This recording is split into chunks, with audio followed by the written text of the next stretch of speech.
Namaste. Many blessings to you. Thank you for being here with me today. We haven't done a live podcast in over a week. A lot going on. So thank you and welcome back. Once I can see the chat moving and rolling and I know that people are here, we'll go ahead and begin with your questions. It's primarily going to be focused on your questions today. And I'll give you a little bit of a background on why I decided to do this particular topic. Okay, I can see you. Yay, we're live. I like it when I can see the chat moving and know that things are working and that you can hear me. Yesterday, uh, Annie Rios, another gifted channel that I highly respect and sometimes collaborate with, she and I did a dual channeling on Kali and Shiva on Patreon. And it was incredible. And your questions, particularly about divine masculine, divine feminine, twin flames, if they're real or not, how they work, with ascension and expansion and spiritual development. All of those questions were coming up, and I didn't get a chance to answer them all, because we had about 300 of you there, and we had about at least 50 questions live, like at least 50. And then we had more, on Patreon as well. So I'm here again, giving you a chance, whether you were in the podcast or not with us yesterday, to ask more questions about this topic and to go deeper into it. So what do you want to know?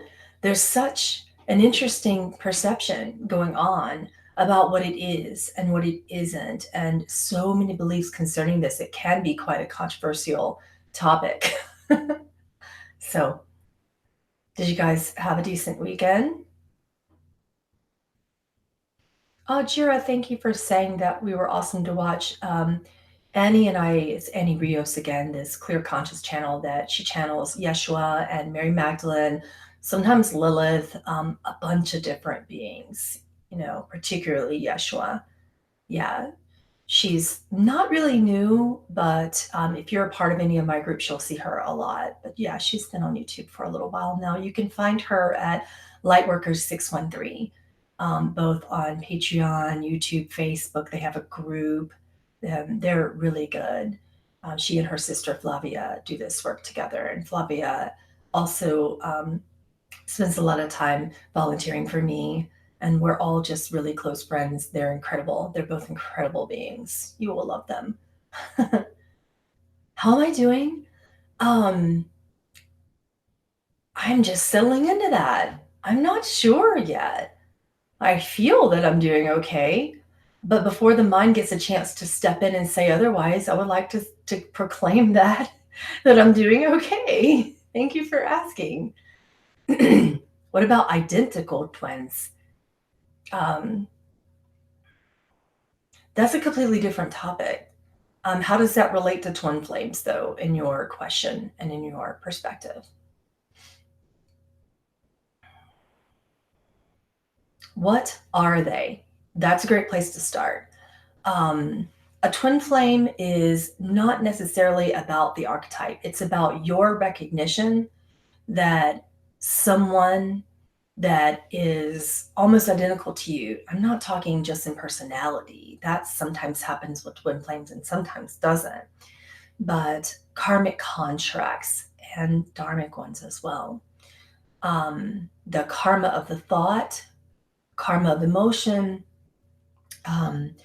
karma of speech, and karma of action are all virtually identical in contracts. So in other words, in the dream, you have this, in unreality, in dualistic environments, which is here, Earth, you have this perspective that everything is separate.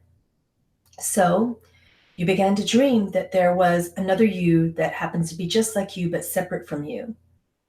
And that's what a twin flame is. They are a part of your soul collective, your unique group that you dreamed up, your unique family that you dreamed up in your intentions before you incarnated into this creative, dualistic, dreaming existence on Earth. You had contracts with these beings.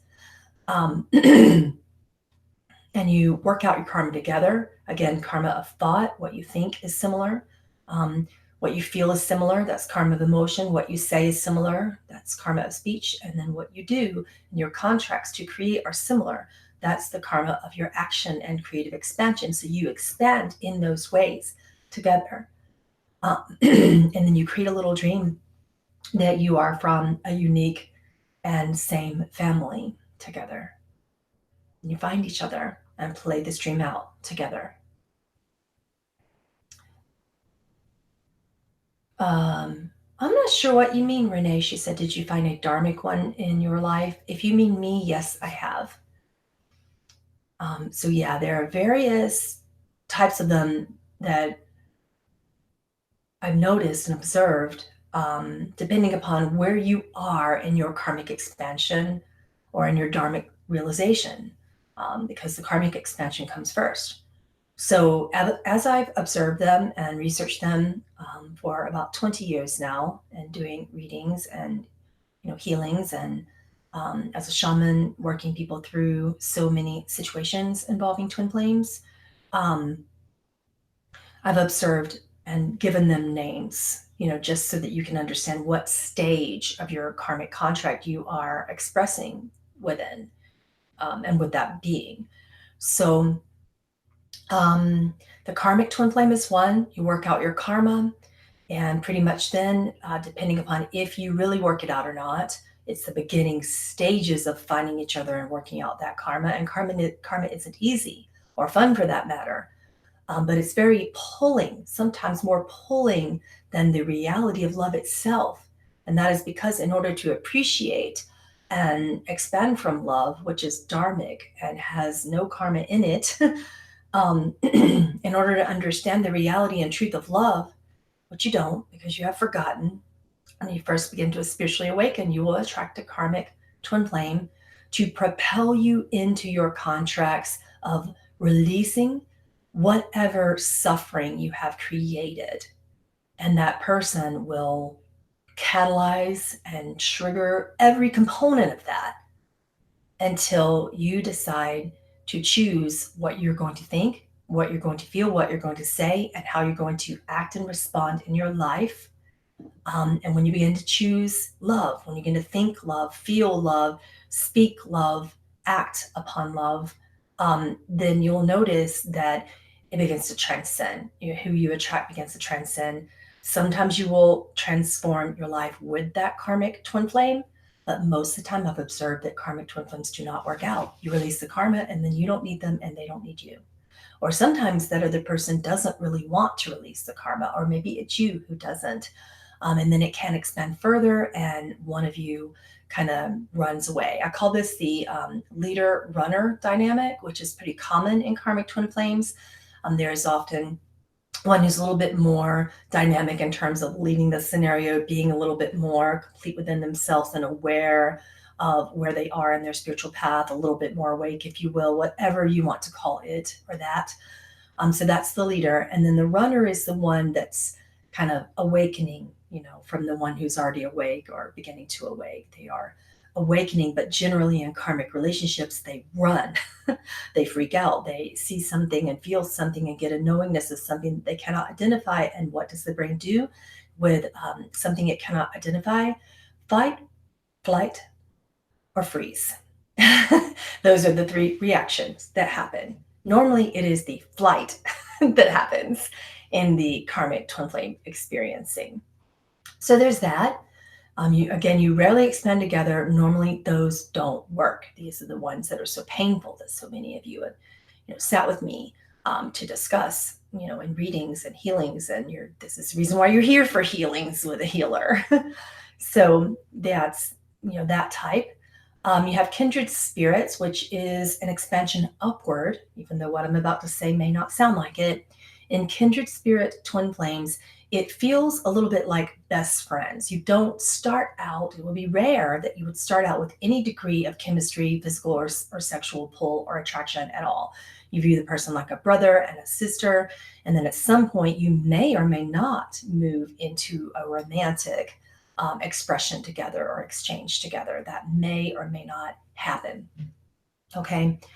Those are incredibly expansive because they're safe. They're emotionally safe. And when you feel trust, you can feel acceptance. Anything that needs to be forgiven in your life can finally be forgiven and healed because you feel emotionally safe enough to do so. And trust is that technology that allows for acceptance and forgiveness to occur. So this is kind of the person that'll have your back forever, that type of twin flame, right? But if you do start out with chemistry and sexual attraction, sometimes it will fade and then come again and then go and then come again and go. I've had one of those. Ultimately didn't work out for me because I wanted more. I expanded beyond it. So those types of twin flames, the kindred spirit twin flames, do actually expand together very well, and they end up being best friends, or sometimes they have these marriages of convenience type situations and they're perfectly happy with it until one day, and this is really common with kindred spirit twin flames, one day one of you will expand beyond the other and say, well, this was safe, this was beautiful, you're a really great person. And you guys that are in these type of relationships know what I'm about to say. You're a great person and I don't know why I don't love you in that way. Right? If you guys experienced that, I have. And there was no nasty, mean breakup. We just sat with each other and went, oh my gosh, it's been 2 years of an incredible safe and, you know, growth, so much growth and so much expression. We built so much together in life and helped each other through so many hard times. And one of us was done. Right. And then shortly thereafter, the other one of us was done. Right? And we just sat with it and said, can we be best friends forever? And we still are best friends. Absolutely. So that's that. And there's nothing wrong with that. You expand and you learn that love isn't maybe necessarily what you thought it was in that moment, and that you learn to grow and create and to call upon and manifest something different. That's all. And it's beautiful. Those are beautiful experiences. Okay, so then you normally expand into a mirror. This is called a mirror twin flame. I've also had one of those. Lasted for 11 years.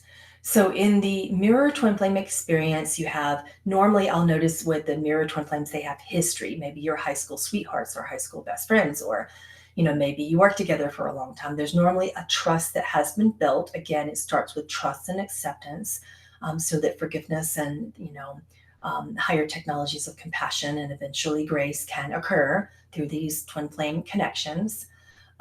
It starts there. And, with so much acceptance and mirroring, when you see yourself in another person so clearly, normally it goes like this. The person will be either in a karmic expansive experiencing that you have gone through, like they're going through a horrible divorce maybe, and you just got out of one and aced it and learned from it, and you're at peace with it. Maybe they had a horrible custody scenario and fought for their kids, but you won and you experienced that and you healed from it. Maybe you didn't, but you healed from it. Whatever the case, you are there to help them through that. There's always not necessarily a leader and a runner, but kind of a leader and a follower, kind of like teacher and student in these scenarios. So whichever one is the student will learn. And normally the teacher will get to the point of saying, okay, you've learned, and either you can keep up now and we're both teachers, of God together and we're at the same level, or normally the teacher in this scenario will get tired of it and say, I've taught this person everything they can, and maybe they didn't really catch up and they can't really walk in a parallel existence with me. I know it's really kind of hard, but it's good in a certain way too. The thing about these mirror twin flames, you see yourself, you see where you were, or you see where you're going and expanding towards, one or the other, depending upon whether you're playing the teacher or student role in that creative expansion. Okay. Do you have any more questions about that type? No? Okay. Um, which type do I want to talk about now? So then there's the more rare type of twin flame connections. I call these the split soul twin flame connections. So basically, that person has a complete mirror side of you that sort of splits off from source so completely that there's no growth, there's no expansion, there's nothing to learn from.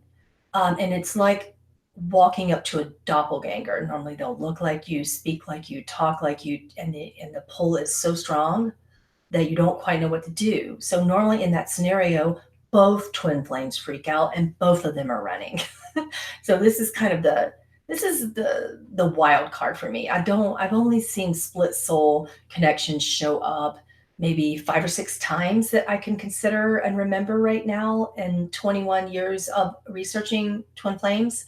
The last one I can tell you about, a client of mine had a split soul connection with an actor.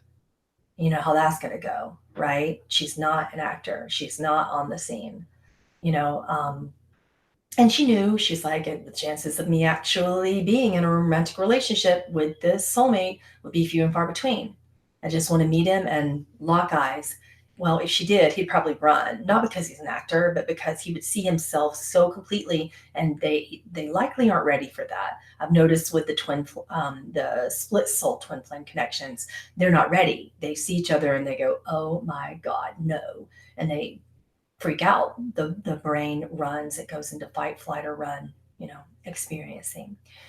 Okay, and then there is another type of twin flame connection called the Dharmic twin flame connection. So, what has happened there is that you have expanded, probably with many other types of twin flames, or if not, at least the karmic one, or at least the kindred one. If you have one or two of those underneath your belt there in expansion, or sometimes even if you haven't, but you're ready spiritually and you're very close to your realization, um, or you're very, very, very close to your spiritual awakening. Doesn't matter about the levels of expansion and growth, or if one person is more ready than the next. None of that really matters. What matters is that so much karmic experiencing has occurred that basically those two beings are not meant to expand from karma anymore, which means they can have a safe and trusting, beautiful relationship. It's actually very, very comfortable and passionate and creative, and normally perfect. The thing about the dharmic stuff is because they've gone through so much, if they do expand together, it's hard in a different way, not necessarily in a relationship way, but maybe this is Earth. This is not just with dharmic twin flames. It's that Earth teaches you that you are perfectly imperfect. Duality teaches you that. So there's never going to come a time in twin flame experiencing that you don't have something immensely hard. And that's just me keeping it really real with you. And I don't know what you are hearing and experiencing from other teachings about twin flames right now, but some of the things that you come back to me and share with me about some common teachings appear to be a little unrealistic. You're being taught that it's all wonderful and it's all perfect. And then if something, blows up in your face, then it wasn't a twin flame experience to begin with, which couldn't be further from the truth. So no matter how emotionally, physically, sexually perfect things are in a dharmic twin flame relationship, there's going to be something to challenge you and to make you think again, to make you kind of like look at all those things and say, is that enough? Is that good enough? Will it be okay? With all this other perfection, can I expand in a different way? Can I still expand, or, is this going to affect the way that I connect with my twin flame? And, if it does, that's a problem. But normally with dharmic twin flames, it really, really doesn't. Nothing can break that bond. Nothing, no matter how hard it is. Yeah. So that's all the teaching that I could possibly share with you, with the exception of your questions. So now let's go into your questions. We have about 20 to 25 minutes to do that. Am I going to channel Hallel anytime soon? Um, I don't know. It comes when it comes. Yeah. God said to love everyone. So why is everyone looking for a twin flame? Yeah, exactly. It kind of cuts you off because of the meaning that you've attached to it as being perfect and wonderful. I was saying this when channeling Kali and Lilith yesterday, on the Patreon channeling about this. And she said, are you expecting lightning strike from heaven? And if you don't get that, then you're not going to give a partner a chance, or a potential partner a chance, because if that's the case, you're not going to know. And not every twin flame connection has that experience. And if you're not ready for the karmic or dharmic, or the more passionate type of twin flame connections, and you are placing meaning to twin flames as only being something that begins in your genitals, then you aren't going to get very far. And I really don't mean that as an insult. What I mean is, people are assuming that there's this strong chemistry and sexual connection, and deep kundalini feelings. And, you tantric masters out there know what I mean. That feeling of energy shooting from the base of your spine to the top of your head, or the top of the head to the bottom. That's happens in karmic and dharmic twin flames. Doesn't happen in all the other types at all for a while, if ever. So you don't want to sell yourself short by assuming that love begins in your body. It doesn't. Yeah. You saw my Hallel channeling on 7-7 Gateway. What's that? Cool. When you tell me something that I don't know, and I'm like, I've never heard of that before. Is that a channeling site or another YouTube site? That looks like a good question. Let me scroll to that. I have noticed how almost all new agers have a twin flame. I think it's a trend that many adopt because it seems more spiritual to have. It feels like a JP Sears comment. You are ultra spiritual now because you have a twin flame. I'm completely poking fun at you. It does seem like that, huh? It seems like, my perspective of that, and you asked, what is my perspective of it? People like to find a new and better, or more modern and better meaning to everything, whether it be twin flames, or a new type of ascension, or a new healing process. The newest and the best, newest and the best, bigger and better seems to be America's choice and perspective on many things. And it doesn't begin or end at spirituality. Spirituality is not excluded. It seems to go in that direction. I tend to adopt a perspective that spirituality is simple. And it doesn't matter if you think you've found your twin flame or not. If you haven't, become your own twin flame. That's truly the only way to manifest a dharmic twin flame, is to accept that it's okay to be alone. When you can do that, then that twin flame is going to find you, and you're going to be surprised. But accepting that it's okay to be alone, and not only okay, but beautiful and wonderful and powerful, when you can accept scenarios as perfect, no matter how imperfect or painful your ego has caused you to believe that it is or isn't. When you can accept your life as perfect the way it is, that's when twin flames come. That's when you get the opportunity. Well, yeah, we can address that. When will the channeling of mine be up on YouTube? There's a reason why I don't do a lot of channelings on YouTube anymore. And I'm going to be completely straight with you. It's hard. It's really, really hard to put a channeling up on YouTube. Primarily speaking, it isn't accepted. I, much like you, have a full-time job. My job is mentoring people and teaching them spiritual development, helping them in their spiritual path and awakening. I also do readings and all types of shamanic journeyings and healings these days. My job is not YouTube, therefore I have just very little time. If YouTube became a job and people started donating, and I, as a single mother of 4, could feasibly and financially afford to do channelings once a week for you because donations were great, then that's what I would do. Would I love that? I don't live in India. It's not the caste system. I don't have anyone supporting me. I'm not the type of teacher or guru that is sent to an ashram and then has thousands to millions of people supporting me as a spiritual teacher. If that were the case, I would be offering all of my time for free to you on YouTube and in person as well, because that's how I roll. But unfortunately, I do not receive donations. It's very few and far between.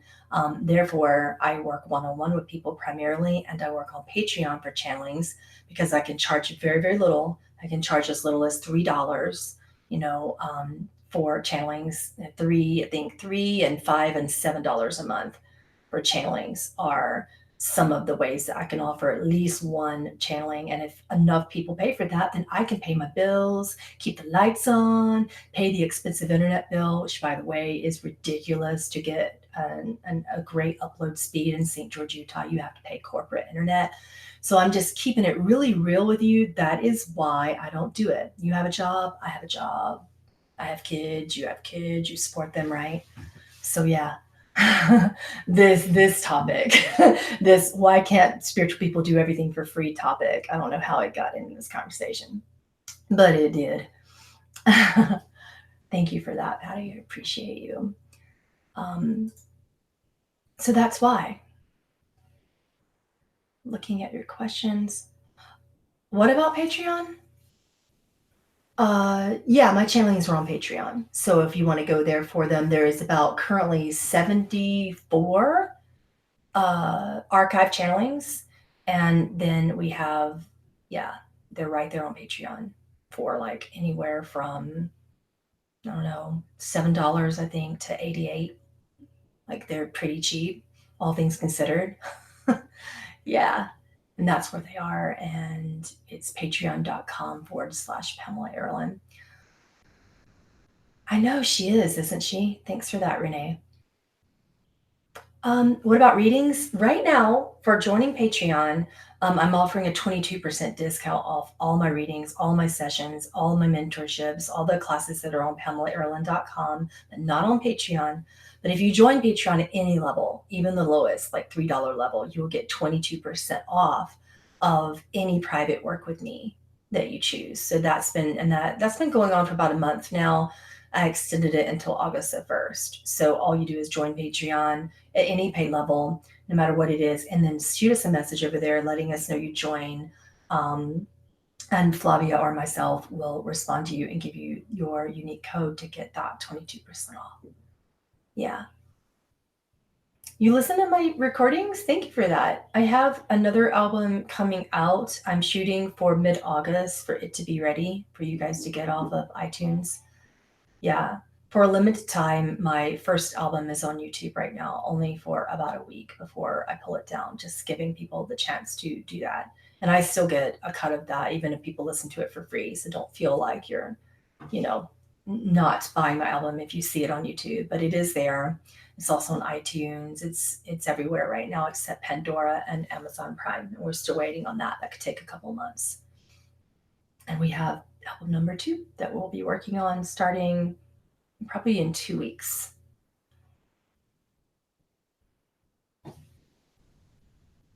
Yeah, that's a hard one.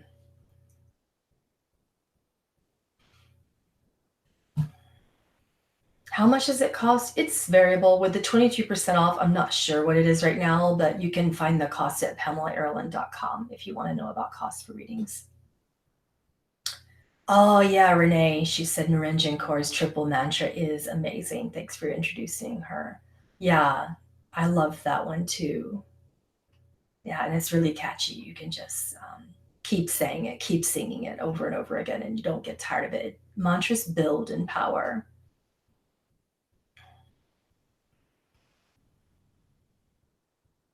That's a complicated question, Estrella. She said she realizes that all things here are conscious beings, like everything, even the rain, earthquakes, and even a stone. And she wants to know what dimension earthquakes exist. Mainly the third, but it depends upon what dimension you are existing, and that's variable. We go in and out of dimensions. So the New Age teaches a lot about trying to attain a certain dimension level and trying to reach something or ascend to something. And that's actually not what I teach. I will use the terminology so that you understand what I'm talking about. But we're not floating up into the sky or going down, and descending or falling from grace or anything ridiculous either, right? So what's happening is every time you experience and resonate a certain frequency in your emotions, Earth is an emotional place. You are here to master your heart. Every time you do that, you float in and out of another dimensional experiencing. It doesn't matter if you're enlightened or not, realized or not, you feel like you just woke up or you've been awake for 20 years. You are always going to go in and out of different dimensional experiencing. You will never reach the fifth dimension and say, yep, that's it. I'm here. We're good now. You wouldn't be on Earth if you were doing that. You wouldn't still be utilizing the tool of the body if that were true, right? So earthquakes depends upon you. If they do damage, I'd say that's very third dimensional. If you observe an earthquake and you're perhaps in the position to help out and send energy, but it's not particularly hurting you, but you help other people, then you likely are experiencing that in the fourth dimension. Fourth dimension is very pliable. In the fifth dimension, you see it and it hurts no one and it's simply beautiful and does something beautiful. Yeah, earthquakes in the Pleiades happens all the time. Um, in the Pleiades, in that existence, uh, which is primarily fifth to 10th dimensional, it's the fifth that the Pleiadians experience earthquakes. And when it happens, the lava goes down into the fields where they need a burn off of crop, and they do that, and then it causes the crop to replenish. So it's a completely different way there. Yeah, I'm funny today. How so? I don't see it. You guys say I'm funny, then I don't ever really experience that. I don't feel that. Okay, we have about 5 more minutes before I have to go. Thank you for that tip, MK. Um, Lori, that might be for a different. I don't talk a lot about Asperger's because it's not a lot of. One of my children has low to kind of mostly medium moderate functioning autism, and I don't find there to be anything wrong. And so many perspectives appear to teach you that something is wrong, that they need to get better, that they need to have more functioning, not less, and all these different things. So it's a bit of a trigger point for me. And I don't talk about it much, quite frankly, because people's perspectives that they just don't really understand what I have to say about it. So and generally, what I have to say about it is that they're not learning from you. You're not helping them. They are the teachers, they are the masters. They are teaching you the ultimate trust, the ultimate acceptance, the ultimate power and beauty of how to live without, you know, becoming so third dimensional and allegedly functional. I mean, and they don't go insane like the rest of the third dimensional world does. Are you serious? Should I let mosquitoes bite me? I don't know. Do you want to? Go deeper with me there.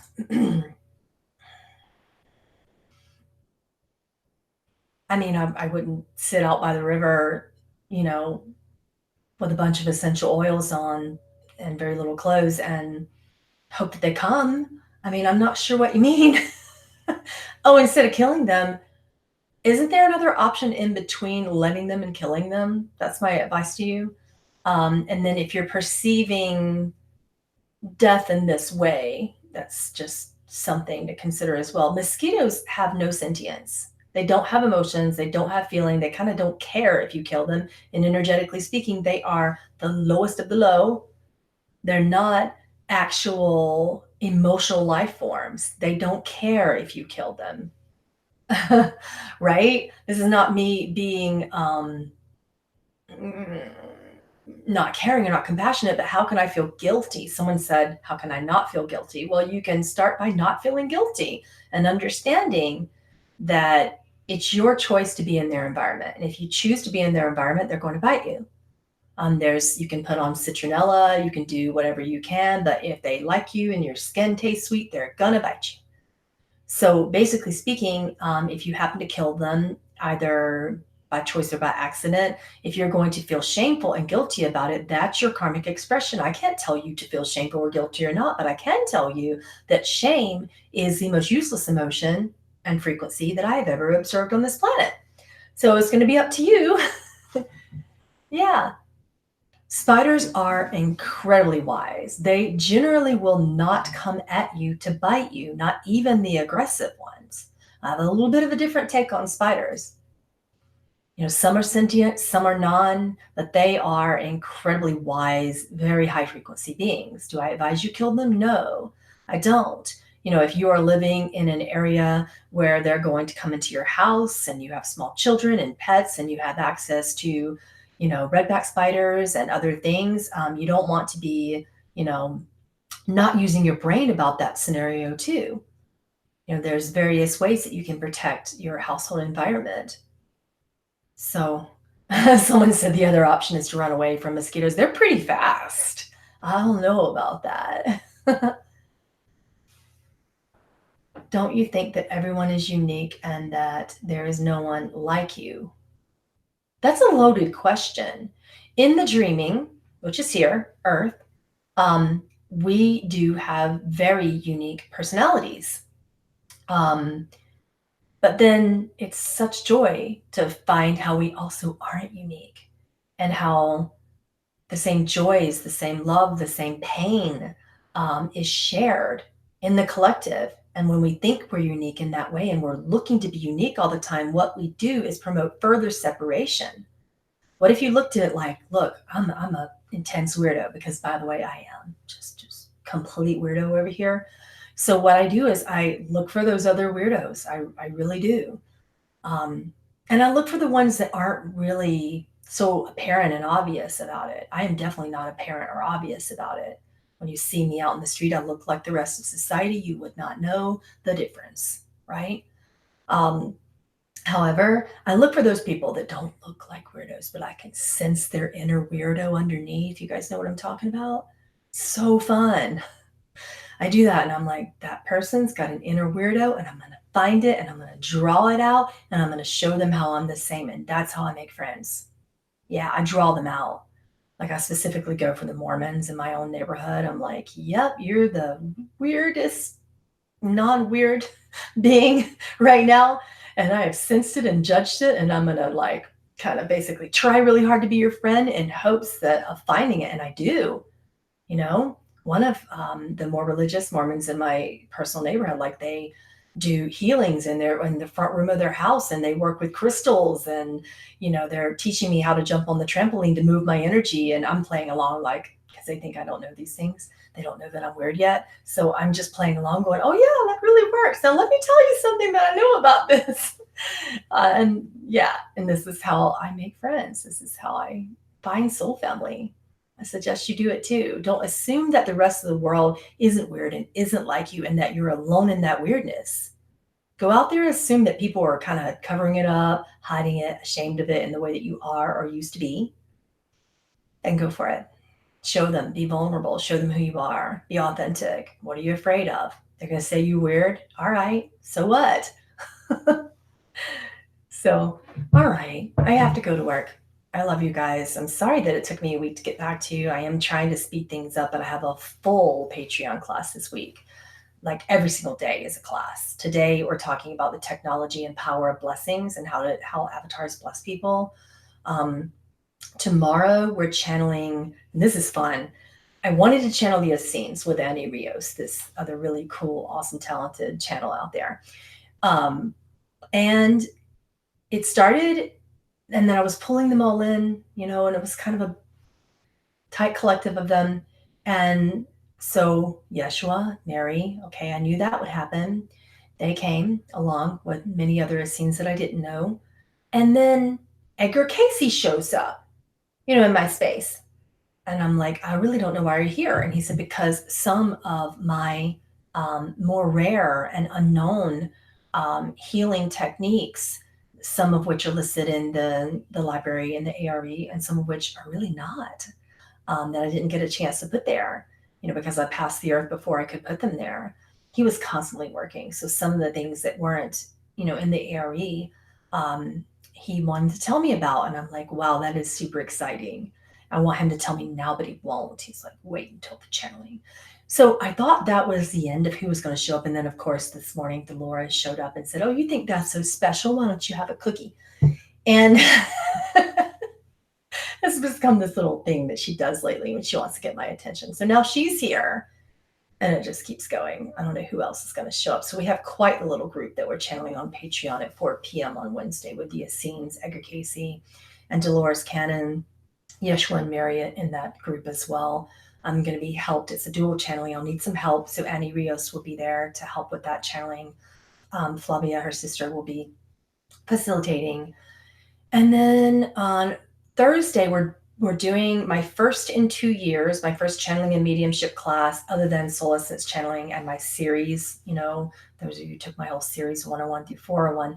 We're doing a unique type of channeling and mediumship class on Thursday that teaches how to discern ego, where ego's role is in channeling. Is it important? Is it creative? Do we allow for it? How do we recognize if you're speaking to ego or higher self? So that's going to be a very specific class. And then on Friday, we have our live Q&A, which we do here once a week, but we also do on Patreon once a month. So you'll get to ask your more personal questions there. So yeah, 4 p.m. MDT, Mountain Time. Yeah. Okay, guys, I will see you today. Patrons, I'll see you for the Technology of Blessings class at 4 p.m. I'm going to find a way to end this podcast now. I'll see you soon. Namaste.